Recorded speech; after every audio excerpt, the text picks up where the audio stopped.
Shalom shalom mene data, na jewe nagomba gushikiriza intahe basha ndaheje ngene vy'urugendeko n'uyu mwanya nyene, ariko sinirya mbere numva nari mfise imisonga yo mu rubavu mu gitigu, numva ndabara cane umusonga guhera ejo, numva imisonga kumva kumenga igitigu kigomba guturika. Nyuma rero ndafata ukuguru akanguka amarira ndafata ndumviriza intahe ndasengana na Kristo ndi ku Mana, hanyuma ahejeje numva ya misonga iragabanutse. Ariko rero n'umunsi twari twagarutse ndasubira ndumviriza iyo ntahe, nsubira numviriza ikiganiro co kuwa gatandatu, ndacumvirije rero ntangura kuma nayagura kuva nkiriko ndumviriza intahe, kuma nayagura. Hanyuma rero hageze gusenga dusengana n'umukozi w'Imana, nkaguma numva dusonga turiko turantembera dutembera mu ruhande rw'iburyo kandi dusonga twinshi. Hanyuma biheze rero ndanumva nduzi bw'ababare bwose bwagiye bari mu mutima mu ruhande rw'iburyo mu gitigo. None nkabashimira Imana rero ko yankijije. Yego ntahe yanje ikaba ari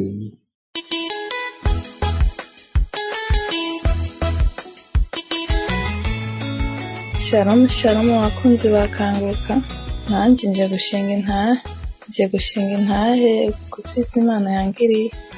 Namenye kanguka muri 2021 ndayihawe n'umumama tubana aba muri Arabie Saoudite, arayinyorohereza arambwira ati kanguka ni nziza usengereza habonera vyinshi.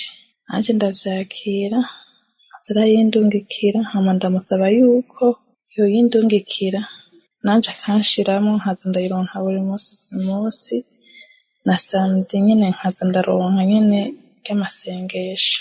Nagiye nsenga n'umukozi w'Imana, ariko ndavuga nti reka mande sengere umuvyeyi wanje agwaye. Ndamusengera nza ndamufatira vuga nti nzomusengera nizeye azokira mu izina rya Yesu, kubera uwo muvyeyi wanje kuva akivuka, novuga nti kuva akivuka yari afise ingwara y'inkorora agahehera kadahera, no kuvuga nta mezi 5 yohera adakoroye. Rero agakorora karenza hamwe no kuringira ngo n'uburi hehe yomwumva no kuri atanguye akorora. Dufate nk'uko ari nko mu rushengero yagiye nko gusenga, nk'isengero yose kumva kare karakorora inkorora idahera, gakora hafi no asha umenga nyene gashaka no kuvomesa ariko arakorora. Ivyo bintu arabibamwo uwo muvyeyi wanje ari mu myaka 62. Jewe nakuze mbona iyo ngorane ayifise.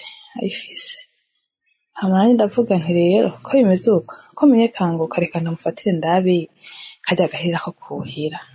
Uko Kristo ndi ku Mana senze avuga abantu bakize, nkakira ntimandaze ko ushoboye, ndazi ko uzonkiza umuvyeyi wanje, ndazi ko uzomukiza. Yego hama ari samedi jewe ndafata nyine ndagenda ndugura kanguka ndayuguruye nsenga n'umukozi w'Imana.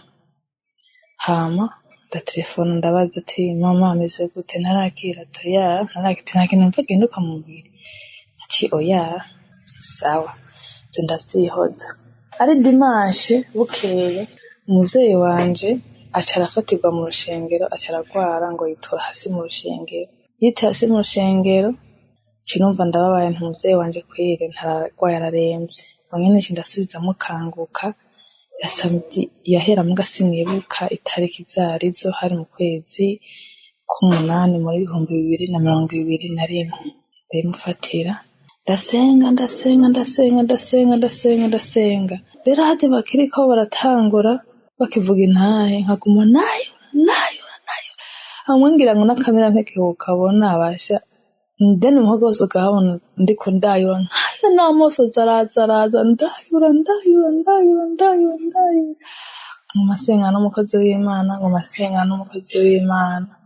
Naho yavuga rero ngo umuntu mu kuva ngo amasengesho ngo yitangura ngo yakize imigozi ya karande, ndavuga ibintu n'ibiki gusa ngo nashima Imana, Imana irakoze, Imana irakoze. Gusa natangajwe n'ivyo ntibiko birambaho, birantangaza cane. Hama shishikara nyene gusenga n'umukozi w'Imana, agiye guheza heze umwanya mutoya, nditonda ndavomsa hamwe ngira n'umutima wuma ndiko ndavomsa.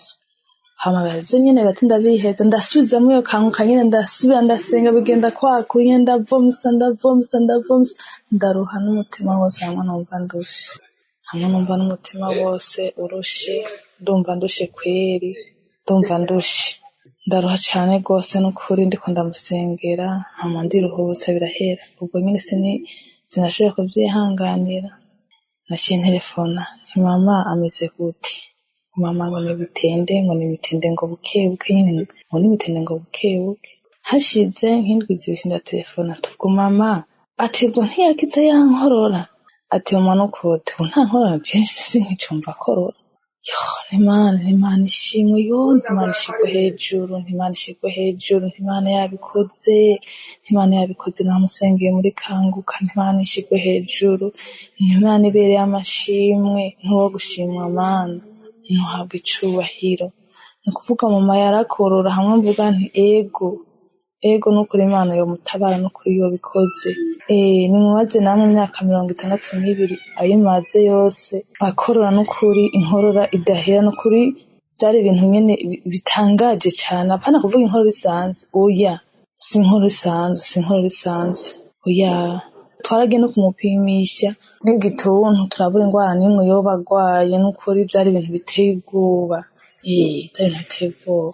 hama nkaba nje ngaha nshingiye ntahe y'umuvyeyi wanje, nshinga ntahe y'umuvyeyi wanje yakize, hashimwa na Kristo Ndikumana, wewe yitanga kugira ngo ashobore kudusengera, agasengera n'abatamuzi.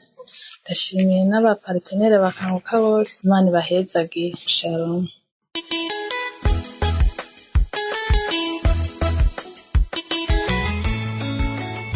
Shalome bene data bo muri kanguka, nanje nshatse gushimira Imana cyane ku bitangaza Imana yankoreye.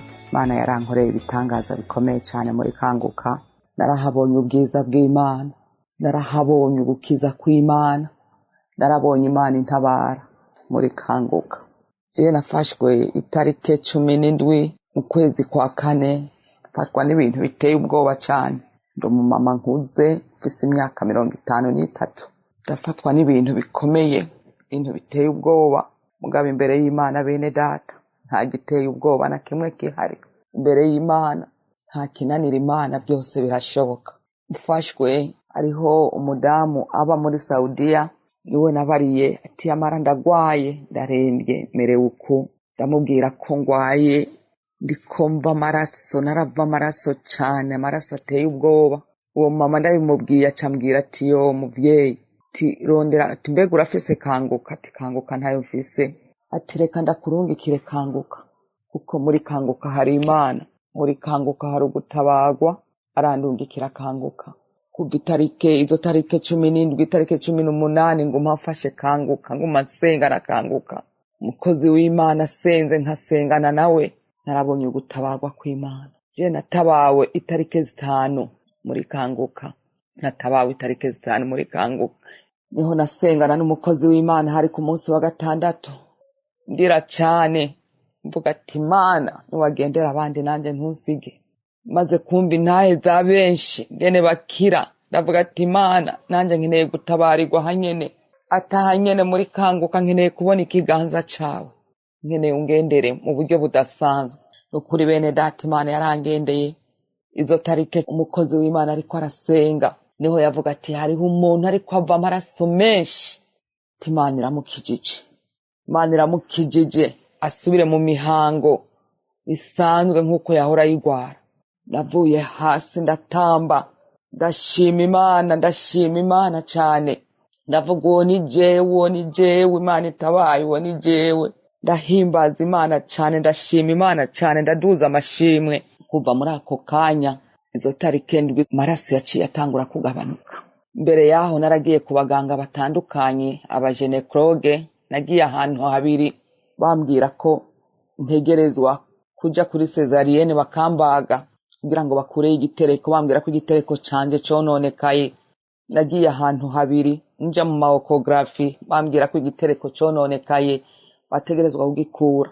None bene data ndashima Imana cyane, nkashimira abakozi b'Imana, Kristo ndi ku Mana nabo bikorana. Imana ibahezagire cyane, Imana ihezagire umuryango wiwe, Imana imuhezagire cyane, Imana imwagurira imbibe ku bikorwa byiza Imana imukoresha. Ubu rero ayo maraso yarakamye, igitereko cyarakize cyagumyeyo. Abaganga bo bari bambwiye ko igitereko gitegerezwa kuvayo ariko nticyavuyeyo. Imana yarankijije cyane. Imana ihabwe icyubahiro, Imana ishigwe hejuru bene data. Ubu ndashima Imana cyane, ndashima Imana cyane, Imana ihabwe icyubahiro. Imana yarakoze. Nkaba nshimiye n'abakozi b'Imana badusengera batatuzi, badusengera batazi iyo duherereye, ariko Imana ikabakoresha, ikabagira igikoresho cyayo. Imana ibahezagire cyane. Iyo akaba ari ntahe yanje abayumvise bose, nabo nyene ibafashe. Shalom.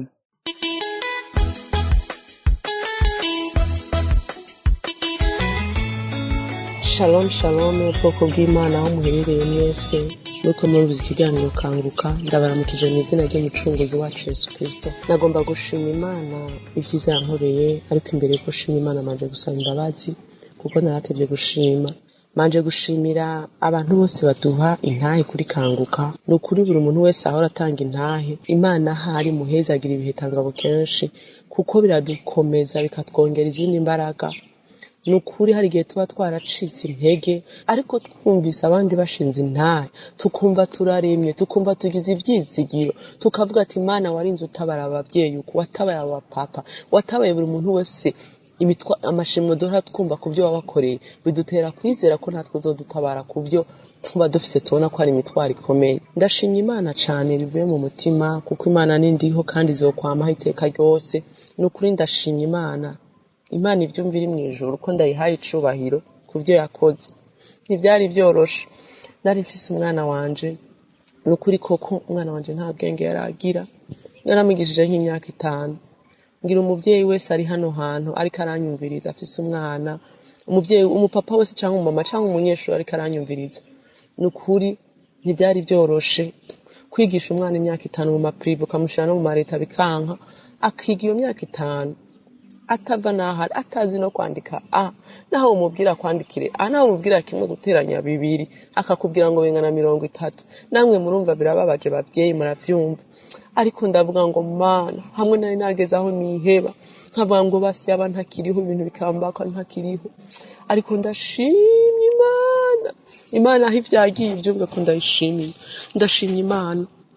Ndumviriza Kanguka, umugenzi wanje amakanguka yampama Kanguka, ngira Imana imukoreramwo, ndonka agatelefone yama ndungikira Kanguka misi yose, nta n'umunsi warimo atigera ndungikira Kanguka. Dufatanya n'amasengesho, nza ndasenga muri Kanguka, nsenga muri Kanguka, ndavango Mana wewe Mana utabara bajya abandi nama numva bashinga intahe, uri Imana ishobora no kuntabara nanje. Ndasenga Imana, ndavango Mana ndakwinginze yubahishe nk'Imana kuko uri Imana ikomeye. Umwana wanje yaronka 2%, muravyumva birababaje bavyeyi, yaronka mesha 5 akaronka 10%. Hari umwana yize imyaka 5 byari bibabaje atava nahaze. Ndasenga Imana yo mwijuru mu misi heze, ndavango Mana ndakwingiza umwana wanje azamenye. Nukuri Imana ndashimye Imana mu gice cambere amuha amanota 87. Nabonye nkuko ari gitangaza gikomeye. Ushobora kuvuga ngo ibyo nibisanzwe, mugabo kuri jewe nabonye ko ari ibintu bidasanzwe kuko ntibyari bibaho, ni ibintu bitashoboka, ariko kubw'amasengesho na Kristo mbona birashoboka. Ndavuga ngo Mana wakoze ibi nushigwe hejuru, ndavuga ngo Mana nzogushima. Ndashimye Imana mu gice ca 2 bagiye batangura ama exam, ndavuga ngo Mana turasengana na Kanguka, ndavuga ngo mana yanje ndakwinginze ndagusavye sinigwa ndahogora nsavye umuvyeyi kandi ndazi ico umwana ashatse agisavye umuvyeyi agifise arakimuha nyeswe uri papa wa twese ndasenga ndavuga ngo mana ndasavye umwana kino gice ca kabiri azaronke amanota 90 na none ngarutse nshima Imana yarumvise gusenga kwa ya manota nyene nayisaba niyo yaronse ndashimye Imana ibyumve ko ndayishimiye kuko Kristo arakora na bugingo nubarakora nukuri yampaye amanota nyene nasabye nararengeye ndavuga ngo Mana urakora ico umuntu yumviye yiyaturiye nico mukorera nukuri ndashimye Imana by'umwihariko bivuye mu mutima ibyo yakoze yumve ko ndayishimiye aho yicaye ku ntebe y'inganje umutwaro ugira kabiri nasengeye amasengesho ya nyuma arangiza ukwezi kwa kane nasenganye nayo nari mfise inshuti yanje igwa y'amaguru yaragwaye aja mu bitaro amara iminsi mu bitaro amaguru aravyimba atangura kuva amazi mu maguru ahashize ukuguru hava amazi ari ingwara yiyadukije ava amazi mu maguru adahaguruka mu kumuhagurutsa turinda kumuhagurutsa bidakunda kwaja muri toilette Mana ntibyari byorosha amaguru yaravyimbye ku rugezo agira pasuki ahashize ukuguru hava amazi ku rugezo rwo hejuru ndavuga ngo Mana ya Aburahamu ndakwinginze unkirize uyu muvandimwe ni wamukiza nzogushima ndakuvugiriza impundu none mpagaze ngaha mvuga izina ry'Uhoraho ko mpagaze mvuga nshiza amanga mvuga ngo Kristo yarabikoze ya maguru ya wa muvyeyi yaravyimbutse nukuri ntivyari byoroshe amahera yagiye ko ni menshi abadokiteri bahambaye bagerageje kumuvura babaye benshi ariko ndashima ndiho yari mijuru n'isi ko yamukijije nukuri uwumvise gushima kwanje Imana ibahezagire mwese abari bataye ivyizigiro nukuri ndasenze ndababwiye ngo uhora habongeremo izindi mbaraga kuko Imana twabonye muri kanguka Imana irakora ndashimiye umukozi w'Imana ahari hose n'umuryango wiwe nabo bakorana bose Imana ibahezagire cyane kuko baritaho bakatubwira ijambo bakatwigisha uko dukwiye gusenga bakatubwira uko dukwiye kugenda bakatubwira naho utaburishurwa rindira Imana wizeye bakatubwira ati naho ntakuvuga izera Imana ko ishoboye byose kandi Imana ikirabona ikora ndashima Imana rero kubwo inahe zanje abumvise gushima kwanje aho baherereye bose Imana ibahezagire bahumugisha shalom ubwoko bw'Imana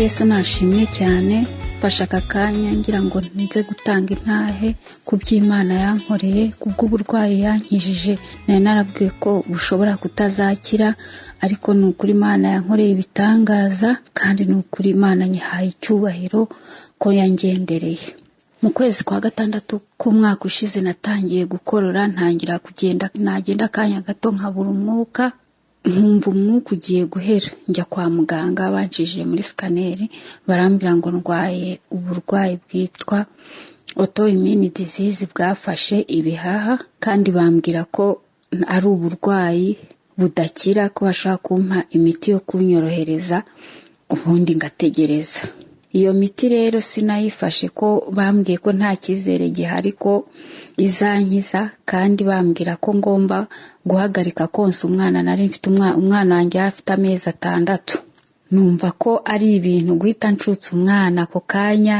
kandi imiti bambwira ko ari nk'imiti ya kanseri ifite ama effets secondaires menshi kandi noneho ko nta kizere gihari ko iyo miti zankiza nanga kuyifata mbwira dogiteri nurabizi byihorere reka ngende ubwo ndayitaha ndizera ndavuga nti Mana ibyo abaganga bavuga ko bidashoboka kuri wewe biragushobokera nuko nkajya senga muri kanguka buri gihe isengesho ryo kwa gatandatu ngafata ngasenga ngafata ariko nkumva nta kintu kiyongera nkumva n'ubundi nkibura umwuka hamwe nageze no guterura umwana bikananira nkaba ntazamuka escalier nimwe n'urugendo rw'iminota 5 ntashobora kurukora ariko ndagumya ndizera ngasenga ntago nigeze ngira manifestation ariko numvise ndi kugenda nta kibazo nkumva sindi kubura umwuka nkumva sindi gukorora ndavugana ariko habona Imana yarankijije ejo bundi ukwezi gushize ndavuga ntireka njye muri controle ndebe uko bimeze ariko nge numvaga ameze neza mbasha kugenda escalier nkazurira nkumva ntago nahagiye nkumva sinkoroye nkumva meze neza. Ngiye muri controle banyuza muri scanner, umuganga yanyuje muri scanner nawe ntago aravuga ati ibihaha byawe rwose birera bimeze neza, uburwayi bwarashize. Ngo nukuri numva ndanezerewe, nshima Imana. Nukuri Imana nta burwayi itakiza. Imana nukuri, Imana yihaye amashimwe, ndashima Kristo. Nukuri hora witanga mu kudusengera, nukuri Imana ijye guha umugisha n'umuryango wawe. Nukuri rwose ndakangurira n'abandi bose baba bafite uburwayi budakira cyangwa bafite ibibazo bitandukanye. Hari igihe umuntu asenga akagera hagacika intege, ndakumva ko Imana idasubiza, ariko Imana irasubiza. Mufate nukuri mudasiba, igihe nikigera Imana izabasubiza. Nukuri ndashima Imana ko yankoreye ibitangaza. Nukuri Imana ihimbazwe cyane.